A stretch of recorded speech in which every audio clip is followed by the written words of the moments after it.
আখের মাথা এভাবে পুড়িয়ে দেওয়ালে সজোরে বাড়ি মারলে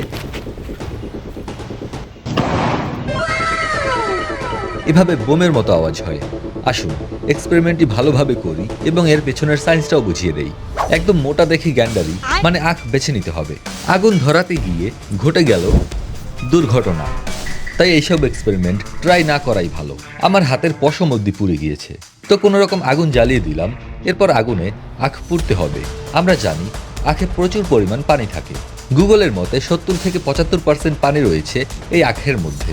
তাই আগুনে পোড়ানোর ফলে ভেতরের পানি ফুটতে থাকে এবং বাষ্প হতে শুরু করে। আখের গায়ে যে শক্ত আবরণ থাকে সেটা বাষ্পকে বাইরে বের হতে বাধা দেয়।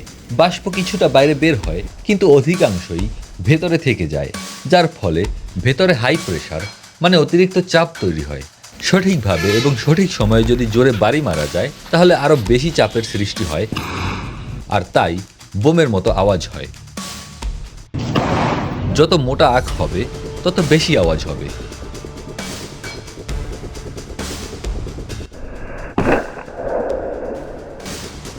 আপনারা কে কে এক্সপেরিমেন্টটি করেছেন কমেন্টে জানান।